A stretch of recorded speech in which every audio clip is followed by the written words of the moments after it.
দেখুন, আজকে রাতের জন্য আমি ঠিক প্রস্তুত না। আপনি কি আমায় একটু সময় দিবেন? সদ্য বিয়ে করা নতুন বউয়ের মুখ থেকে এমন কথা শুনে রাতুল সাহেবের মুখ শুকিয়ে গেল। মনের ভিতর সশব্দে যেন কথাগুলো তোলপাড় শুরু করেছে। একে তো বেশি বয়সে বিয়ে করেছেন, তার উপর বিয়ের আগে পাত্রীর সাথে কথা বলারও সুযোগ পাননি। যদিও তিনি বারবার বলেছিলেন তার মামাকে কিছুটা সময় দিতে, কিন্তু মামা এক কথার মানুষ। তার একটাই কথা, বয়স 30 পার হয়েছে সেই কবে, আর কয়দিন এভাবে কাটাবি? ভালো ঘরের মেয়ে যদি হাতছাড়া হয়ে যায়। রাতুল ঘামছে শুধু, মাথার উপরে ফ্যান চলছে, তাও যেন গোসল করিয়ে দিচ্ছে ঘাম। রাতুলের বারবার মনে হচ্ছে তার বউয়ের কি কোনো অ্যাফেয়ার ছিল? তার লাইফ কি গল্প সিনেমার মতো হয়ে যাচ্ছে নাকি? মা বাবা গত হওয়ার পর থেকে রাতুলের দেখাশোনা মামাই করছে। রাতুল গম্ভীর টাইপের হলেও বাস্তবতা বোঝে। ঘোমটা দিয়ে বসে থাকা বউয়ের দিকে তাকিয়ে থেকে কিছু না বলেই বারান্দায় চলে গেল সে। মামাকে কল দিয়ে বলতেই মামা খেকিয়ে উঠলেন। রাতুল হতাশ হয়ে রুমে এসে গম্ভীর ভাব নিয়ে বলল, তোমার কি কোনো সমস্যা আছে আজ? না, তেমন কোনো সমস্যা না। তাহলে নীরা ঘোমটা তুলে বসলো, সাবলীলভাবে একে একে সেফটি পিনগুলো খুলতে লাগলো শাড়ির। রাতুল মুগ্ধ হয়ে তাকিয়ে আছে। এত সুন্দর লাগছে কেন নীরাকে আজ? যেদিন দেখতে গেছিল তার থেকেও সুন্দর, মেকআপের কারণে হয়তো। এইদিকে আসুন না একটু। হ্যাঁ, এদিকে আসতে বললাম, আমাকে একটু হেল্প করুন। রাতুল অবাক হয়ে এগিয়ে যেতেই নীরা রাতুলের সামনে এসে বসলো। এই যে মাথায় এতগুলো ক্লিপ করা, এগুলো সব এক এক করে খুলুন তো। আমি হ্যাঁ হ্যাঁ, পারবেন, তাড়াতাড়ি করুন, গোসল করব আবার আমি। রাতুল বোকার মতো বসে নীরার ক্লিপ খুলছে আর হাতে দিচ্ছে। নীরা সেগুলো এক এক করে গুনে গুনে রাখছে। 24টা হলো। এবার হাতের আঙ্গুল দিয়ে আলতো করে করে চুলের জটগুলো খুলুন তো। আমার চুলের 12টা বাজিয়ে দিল এরা। বিয়ে হলেই কি এত সাজা লাগবে নাকি? নীরা আপন মনে বকছে। রাতুল চুল খুলেছে আর হতভম্বের মতো শুকছে। একটু আগের বলা কথার সাথে এই বলা কথাগুলোর মিল নেই। রাতুলের মাথায় এখনো আগের কথাই ঘুরছে। নীরা উঠে টাওয়াল নিতে নিতে বলল, রাতুল সাহেব, শুনুন, আমি কিন্তু মোটেই এত সুন্দরী না। এই যে গোসল করে আসবো এখন, তখন চিনতেই পারবেন না আর। প্লিজ, তখন আমার রুম থেকে দৌড়ে পালাবেন না যেন।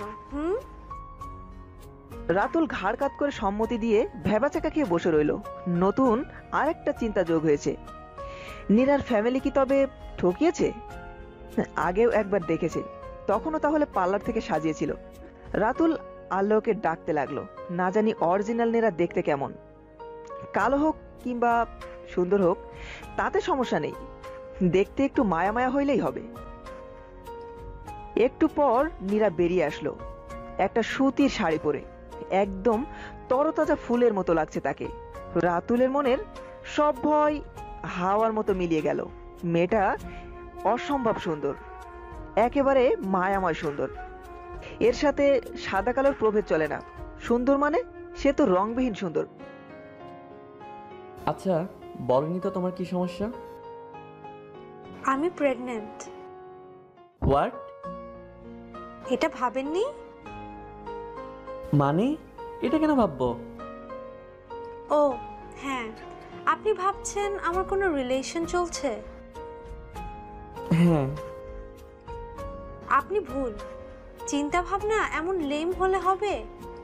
এরপরে বলেন, তাহলে কি তোমার আমাকে পছন্দ না? আপনার কি মনে হয় আপনাকে অপছন্দের কারণ আছে? আছে বই কি। এডুকেটেড, ভালো জব, একটা সুন্দর বাড়ি, দেখতে শুনতে মাশাআল্লাহ, ভদ্র, এসব তো মায়ের মুখে শুনে শুনে মুখস্থ। আর কিছু? আমার বয়স? তুমি কি জানো আমাদের বয়সের তফাৎ? মাত্র 9 বছর, রাইট? হুম। আপনি জানেন আমার সবচেয়ে সুন্দরী ফ্রেন্ডের হাজব্যান্ড মিনিমাম 40 পার করেছে, মাথার অর্ধেক চুল মিলিয়ে গেছে। দেখি আপনার আছে কিনা। নীরার হাতের মুঠোয় রাতুলের চুল। রাতুল হতবাক হয়ে যাচ্ছে নীরার কাণ্ড দেখে। মামা কি ইচ্ছে করে তাকে নাজেহাল করার জন্য এমন একটা মেয়েকে তার সাথে বিয়ে দিয়েছে? না, চুল ঠিক আছে। তাহলে বলুন, সেই হিসেবে আমি লাকি। আপনি মাত্র 30 পার করেছেন, এ আর এমন কি? তাহলে সমস্যাটা কি নীরা? রাতুলের অসহায় মুখ দেখে নীরা হেসে পাশে বসলো। সমস্যাটা হলো প্রেম। আবার প্রেম? বললে যে রিলেশন নেই।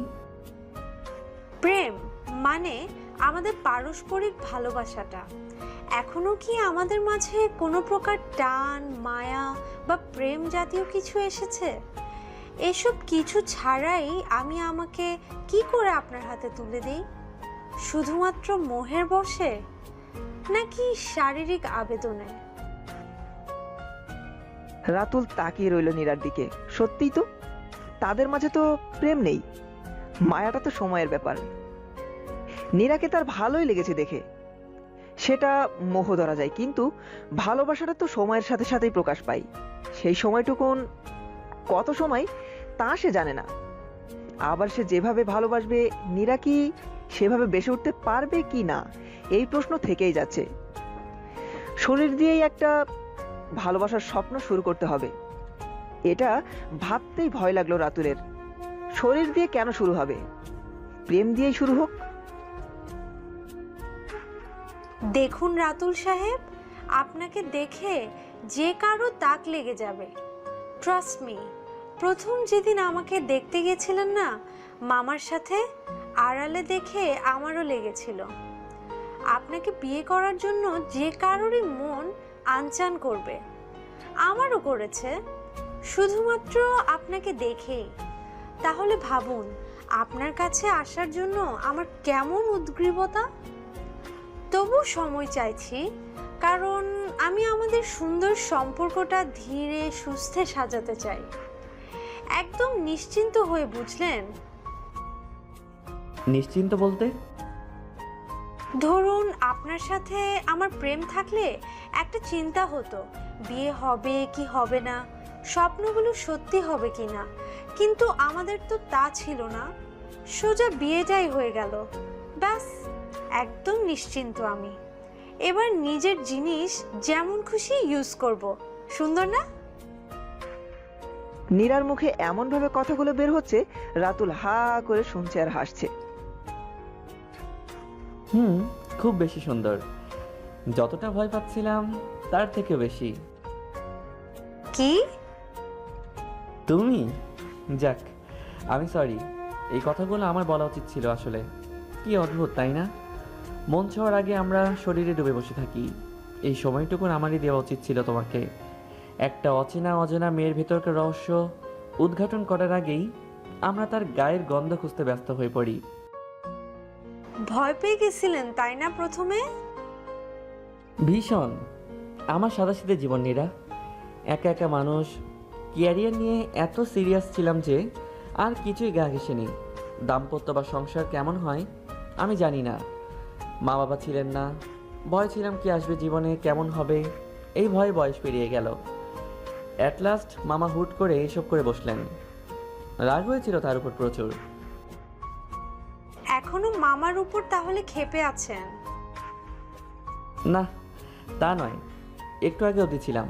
মনে হয়েছিল মামা আমাকে জব্দ করার জন্য তোমাকে জুটিয়েছে। কি? না মানে এখন ঠিকঠাক সব। শিওর? সব মেঘ কেটে গেছে। এবার একটা স্বচ্ছ আকাশ খোলার দিন আসবে। সেই দিনে আমাদের ভালো লাগা, ভালোবাসার এক সূত্র তৈরি হবে। তারপর হুট করেই আমি তোমার মায়ায় বাধা পড়ে যাব, তুমি টেরও পাবে না। নীরা রাতুলের হাতটা শক্ত করে ধরল।